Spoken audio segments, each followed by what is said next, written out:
Meanwhile, 8:01 p.m. Halo semuanya, perkenalkan kami dari kelompok 4, kelas pengantar akuntansi kelas C. Izinkan kami memperkenalkan diri masing-masing.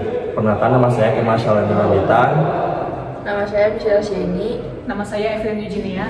Nama saya Robi Galaver. Nama saya Indro Natanaya. Siap. Materi. Sekarang kita akan membahas buku besar dan neraca percobaan. Tunggu ya tugas dari kita.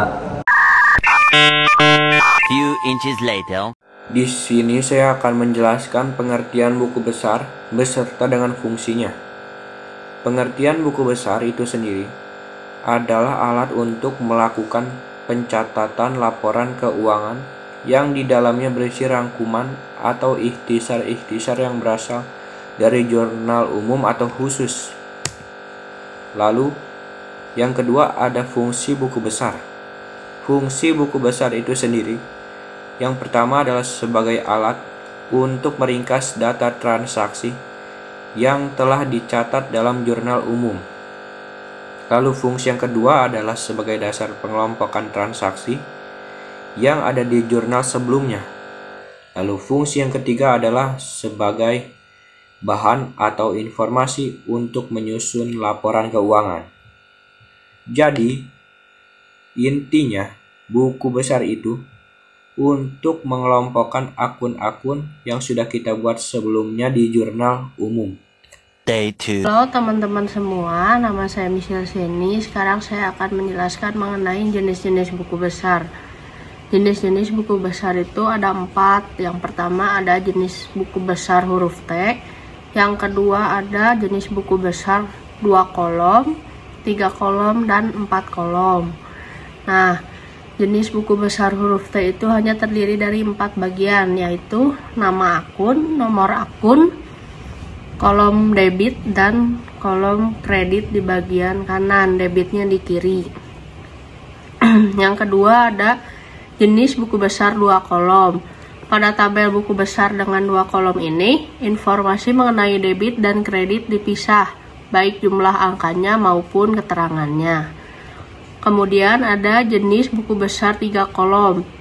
Memiliki 1 kolom saldo di ujung tabel bagian kanan. Nah, selain ada itu, ada keterangan lain pada tabel buku besar 3 kolom ini, yaitu ada tanggal, keterangan, ref debit, kredit, dan saldo. Lalu yang keempat, yang terakhir adalah jenis buku besar 4 kolom. Jenis buku besar 4 kolom ini terdiri dari 2 kolom saldo berupa saldo debit dan saldo kredit. Adapun kolom lainnya yang terdiri dari tanggal, keterangan, ref, debit, kredit, serta 2 kolom saldo, yaitu saldo debit dan saldo kredit. 1 hour later. Nah, sekarang kita akan membuat buku besar. Sebelum membuat buku besar, kita perlu tahu data-data dari jurnal umum. Nah, jadi ini adalah contoh transaksi beserta jurnal umumnya. Nah, next, bagaimana cara kita mengerjakan buku besar? Nah, di sini adalah contoh buku besar T. Nah, bagaimana cara kita mengerjakan buku besar T? Jadi kita mulai dari akun kas dulu. Dari akun kas ini, data yang diperlukan itu dari jurnal umum kan. Nah, jadi dari jurnal umum ini, tanggal-tanggal yang ada di sini itu kita cari di mana akun kasnya. Nah, jika di tanggal-tanggal ini ada akun kas, maka kita masukkan di buku besar. Nah, kita sesuaikan jumlah debit dan kreditnya berapa. Setelah itu ditotalkan dan hasil dari debit dan kredit itu dijumlahkan dengan cara dikurangi. Nah, itu akan menjadi saldo akhir. Saldo akhir ini ditaruh di saldo normal akun kas, yaitu di debit. Begitu juga untuk akun-akun seterusnya, seperti piutang, perlengkapan peralatan, dan lain-lain. Kita cari juga data-datanya dari jurnal umum tadi. Nah, setelah itu saldo-saldo akhirnya ini akan berguna bagi penyusunan laporan keuangan berikutnya, yaitu neraca percobaan. 2 hours later. Oke, sekarang kita masuk ke neraca percobaan.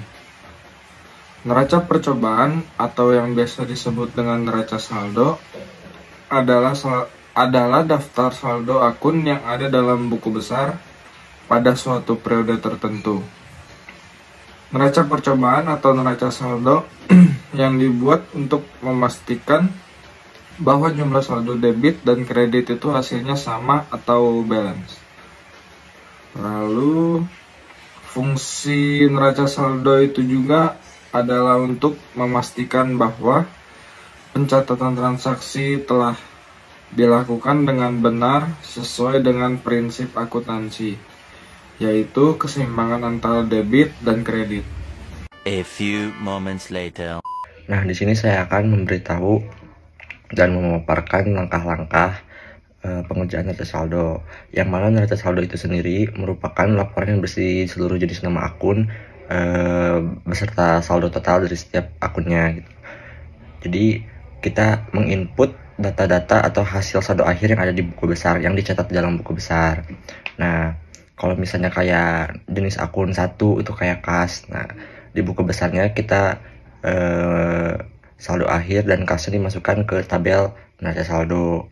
Dan kalian juga harus mengurutkannya dari akun terkecil dulu baru ke yang terbesar, seperti akun 1, 2, 3, 4, dan 5. Jadi yang mana itu kas dulu, aset dulu, terus setelah aset kita masuk ke liabilities, terus ke equities, ke revenue, dan terakhir ke beban atau expense. Nah, dan setelah kalian selesai memasukkan atau menginput data-data yang udah dicatat ke neraca saldo dari buku besar itu,